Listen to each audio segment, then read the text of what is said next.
It's always good to follow the chief executive of council, don't you think? Yeah. I just think that's class. Since you're all sitting down there, do you mind if I just walk a little way down here? Because you seem to be nearer this way. These people, there's no hope for them, so I'll just start at this end. If that's just a joke. Oh, my wife's here, so it really is a joke. There were 4 churches and a synagogue in a small town: a Presbyterian church, a Baptist church, a Methodist church, and a Catholic church, and a Jewish synagogue. Each church and the synagogue had a problem with squirrels. The Presbyterian church called a meeting to decide what to do about the squirrels, and after much prayer and consideration, they determined that the squirrels were predestined to be there. You see, this is where the theology is over here. I just want you to know that now. Did you get that? Yeah, go. They were predestined to be there, and they shouldn't interfere with God's divine will. At the Baptist church, the squirrels had taken an interest in the baptistry. The deacons met and decided to put a water slide on the baptistry and let the squirrels drown themselves. The squirrels liked the slide and unfortunately knew instinctively how to swim, so twice as many squirrels showed up the following week. You're hoping this is going to be the most interesting part of the message, aren't you? The Methodist Church decided that they were not in a position to harm any of God's creatures, so they humanely trapped the squirrels and set them free near the Baptist Church. 2 weeks later, the squirrels returned when the Baptists took down the water slide. But the Catholic Church came up with a very creative strategy. They baptized all the squirrels and consecrated them as members of the Catholic Church, and now they only see them at Christmas and Easter. Not much was heard from the Jewish synagogue. They took one squirrel, circumcised him, and they haven't seen another squirrel since.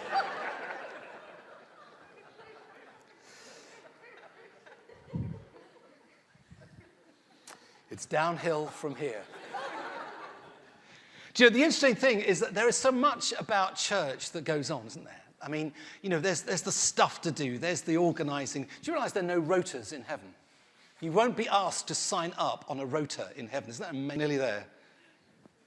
Don't worry. But of all the things that we engage in and that we are required to give our thought and ourselves and our life to, there is something that grabs hold of us in this passage.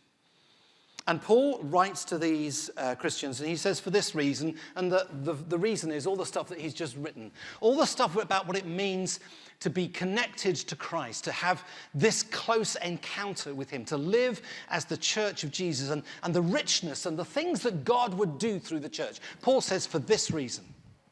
He says, for this reason, I kneel. And my first question this morning is this: what makes you kneel?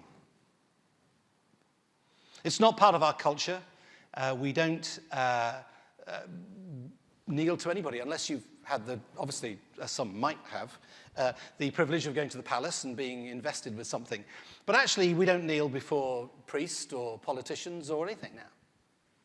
In fact, when this was written, you would have knelt. You would have knelt before Caesar. You would have knelt before governors. You would have knelt before people who had power over you. So my question is, what makes you kneel? What makes you bend the knee? We kneel to things, to circumstances, to people. We kneel either out of love or out of fear. We kneel because they show us grace or they force us and have power over us. We choose or we're compelled. We kneel out of dependency, out of saying, I so need you, I trust you. Or we kneel out of domination, something that makes you react and be the person that you have become. We kneel out of servanthood, a desire to honor and to bless, or we kneel out of servitude, that somebody has forced us. A yoke on the neck. We kneel out of gratitude, or we kneel out of shame. Paul says, I kneel before the Father. And I think last time we were just talking, and as you will have discovered, I am trying to mess with you on a Sunday morning, just in terms of how you might ever get your body to become connected to your mouth in some shape or form. But do you know, in our worship, we become like the object of our worship. Psalm 135 says, the idols of the nations have eyes and cannot see, hands but cannot touch, they have feet but cannot move, hearts but cannot love. And it says, those who make them will be like them, and so will all who trust in them. You worship the thing you're trusting in. You worship the thing you're thinking about most of the time, the thing that dominates your life. So here's my question, what do you kneel before? We kneel before our fears. We kneel before our failures. We kneel before that secret thing in our lives that always, like going through the airport check-in and you come to the arch and you think, will I get through without pinging? And as you come to God, this secret goes ping, and so you withdraw to a safe place. And then you try again and it goes ping. And you know this secret thing is just there, and it keeps going. It's a something that you've never dared tell anybody. But it's a thing that holds you in a place, makes you behave and think in the way that you do. And Paul says, I kneel before the Father. In fact, what he says is, I kneel before the Father, before every family is named. And Paul is saying, just think as a Jew and all the tribes that were named, all the families that were named. And Paul says, I kneel before the Father and I take the name he has given me, not the name that others would give me. I don't know whether you can work out what was written most on my school report. It seemed that I only ever got one report in all the years I was at school, and it seemed to be recycled every term by the same people. It just had different sort of signatures on it. But on my school report, the words that were there more often than not were... That was there as well, actually, you're right. Yes, I don't know why they ever thought that was true. Could do better. How many people had could do better? All the time. Yes, all the time, could do better all the time. But we take those names. We take the deeds that caused us shame, that caused us to withdraw, that caused us to hide. We take the deeds, the attitudes, the heart, the past, the failures, the stories, the things that we're really praying that the person near us doesn't know. And those things make us bow down and serve them. Not just the addictions, and not just the addictions that you see in television programs, but the addictions that we have, the compulsions, the things to hide, the things to keep away. And Paul says, if I'm going to kneel, I'm going to kneel before the Father. Because I want to become like the thing I worship. Which is why we worship Jesus, because we want to become like him. It's why our songs are about forgiveness and mercy and grace, because we want to become like him. But then Paul goes on to do a little thing, and if you have the Bible with you, it would interest you, give you something to look at in the next couple of minutes. But 3 times, Paul is going to talk about power in this section. He's going to talk about power in verse 16, he's going to talk about power in verse 18, and he's going to talk about power in verse 20.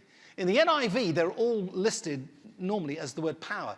In some other versions, it's listed as might. But there's something interesting that he does, which just occurred to me as we began to look through the book of Ephesians, and it was this. The first one in verse 16, he says, I pray that out of his glorious riches he may strengthen you with power through the Spirit.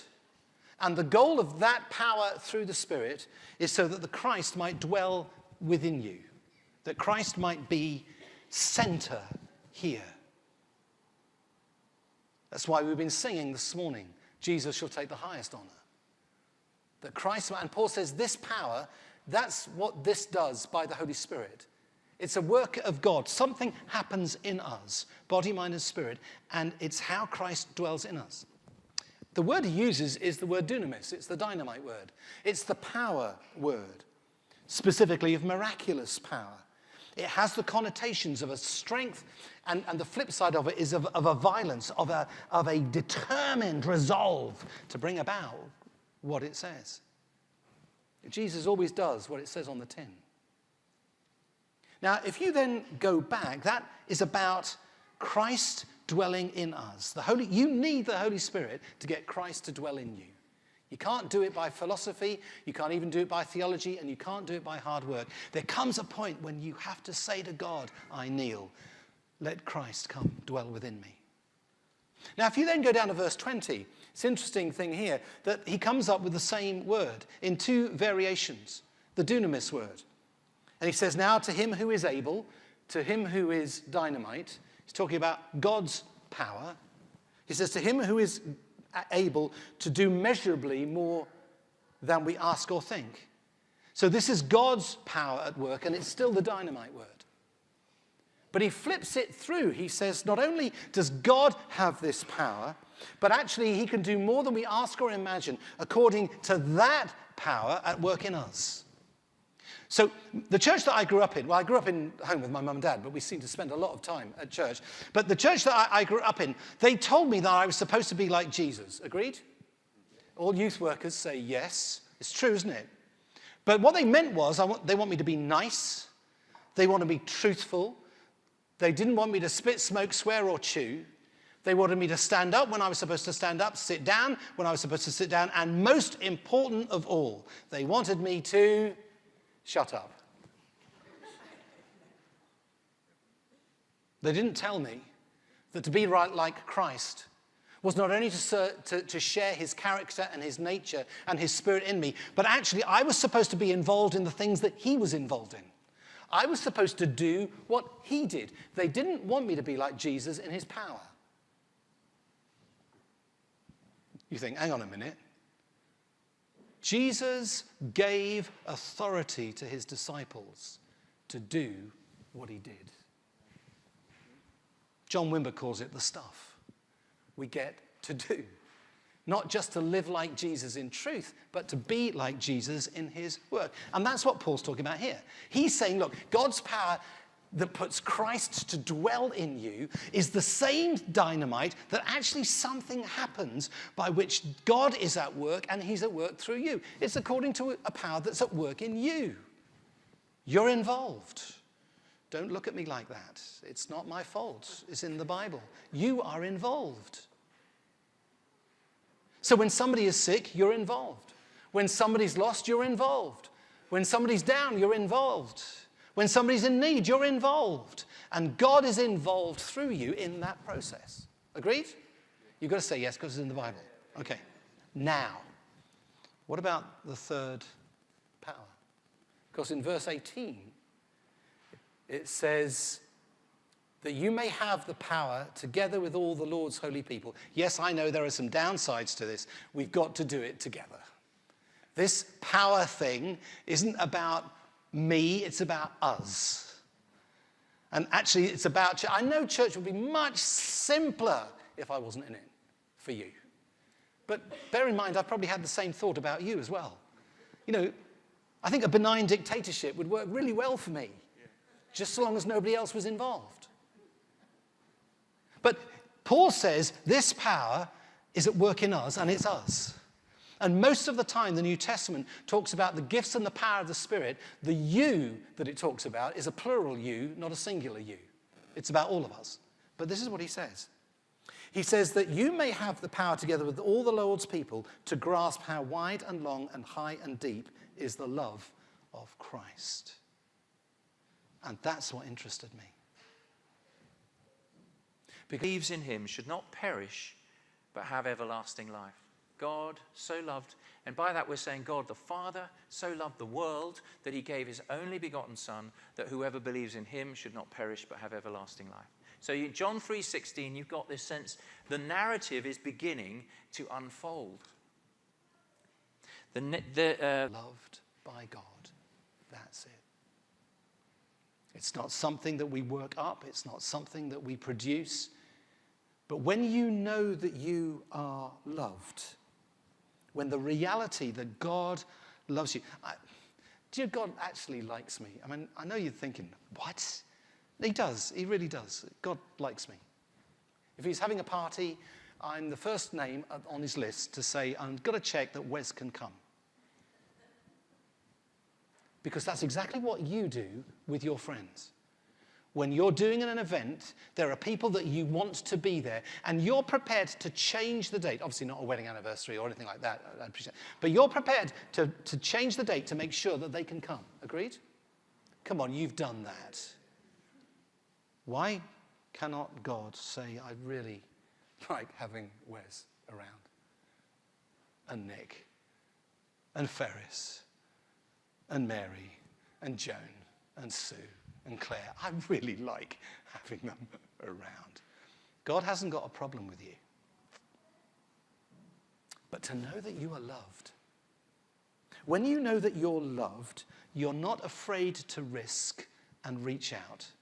Because success doesn't mean you are loved more, and failure doesn't mean you are loved less. Because you are loved. You're not reluctant to give to others and be generous because you are loved. That's the thing. We don't hold on to things because we have something much greater, that we are loved by God.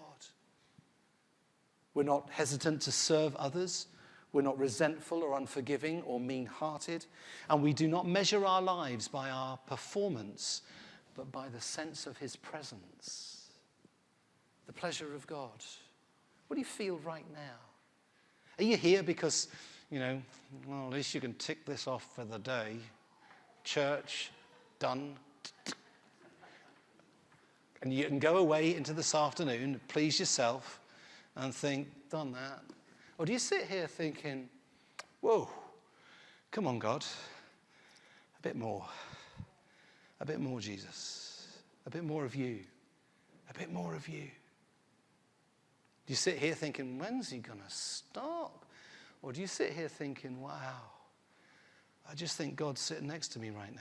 Yeah, between you and the person who's next to you. Do you know when you know you're loved, you find it easy to trust him? Most Western Christians, we believe in God, we just don't trust him. Think about it. We say this is what we believe about him, but God says, could you just do, oh, hang on a minute. We find it easy to believe him. We find it easy to bless others. When we know we're loved, we find it easy to rejoice at other people's blessing. You see somebody else getting something that you think, wow, God, that's cool. You don't sit there and think, why not me? When you know you're loved, you no longer live as if it's about us, about you. You live a different thing.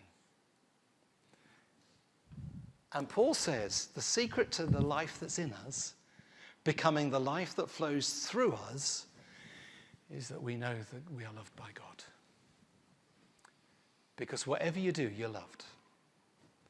If it goes well, you're loved. If it goes badly, you're loved. Nothing changes. So I thought this morning, since you at least made the effort to come, you deserve to receive the love of God. So, prayer ministry team, thus so Jeremy being. I've asked some of them. What I'd like you to do for me is this. First of all, nobody's going to touch you or interfere with you or mess with you.